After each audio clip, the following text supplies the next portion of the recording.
খুব বেশি বিপদে আছেন, দেয়ালে পিঠ থেকে গেছে, পৃথিবীতে কোনো মানুষের কাছ থেকে সহায়তা পাওয়ার আশা ছেড়ে দিয়েছেন, অসুবিধা নাই।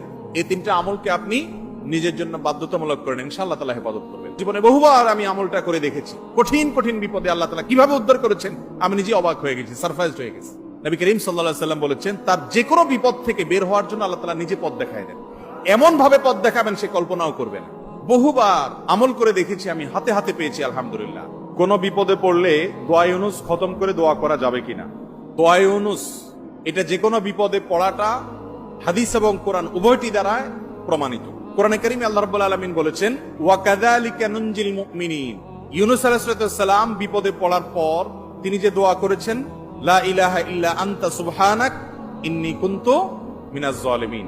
এই বাক্যগুলো পড়ার পর এগুলো বলে বলে আল্লাহর কাছে তিনি দোয়া করেছেন, আল্লাহ তাআলা তার বিপদ উদ্ধার করেছেন। বিপদে পড়ার পর তিনি যেরকম উদ্ধার হয়েছেন এগুলো পড়ে আল্লাহ তাআলা কোরআনে এই দোয়ার উল্লেখ করে, এই বাক্যগুলোর উল্লেখ করে এরপরে বলেছেন, ওয়া কাযালিকা নুনজিল মুমিনিন। একই ভাবে তাকে যেরকম এই বাক্যগুলো, এই জিকিরগুলোর মাধ্যমে আমি রক্ষা করেছি, হেফাজত করেছি ওই বিপদ থেকে, মাছের পেট থেকে, একই ভাবে আমি মুমিনদেরকেও রক্ষা করব।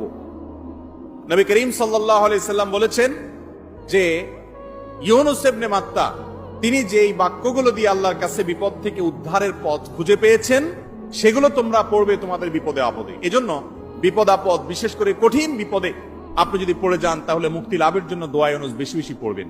এর পাশাপাশি আরো দুটি আমলের কথা বলতে পারে, যেটা আমার জীবনে বহুবার আমল করে দেখেছি আমি, হাতে হাতে পেয়েছি আলহামদুলিল্লাহ। এক নম্বর হলো দোয়া ইউনুস, আরেকটা হলো ইস্তেগফার। এটাও হাদিসে আসছে, নবী করিম সাল্লাল্লাহু আলাইহি ওয়াসাল্লাম বলেছেন, মান লাজিমাল ইস্তিগফার। যে ব্যক্তি ইস্তিগফারকে লাজিম বানায় নেয়। লাজিম বানায় নেয় মানে কি? মানে পড়তেই থাকে, থামে না। টয়লেটে গেছে তখন শুধু বন্ধ, খাচ্ছে তখন শুধু বন্ধ, ঘুমাচ্ছে তখন শুধু বন্ধ, আর সারাক্ষণ পড়তেই থাকে ইস্তিগফার। আস্তাগফিরুল্লাহ ওয়া আতুবু ইলাইহি, সাইয়্যিদুল ইস্তিগফার, বা যে কোনো ইস্তিগফার, সবচেয়ে ছোট ইস্তিগফার আস্তাগফিরুল্লাহ আস্তাগফিরুল্লাহ। এটা যে পড়তেই থাকে, নবী করিম সাল্লাল্লাহু আলাইহি ওয়াসাল্লাম বলেছেন, তার যে কোনো বিপদ থেকে বের হওয়ার জন্য আল্লাহ তাআলা নিজে পথ দেখায় দেন। এমন ভাবে পথ দেখাবেন সে কল্পনাও করবে না।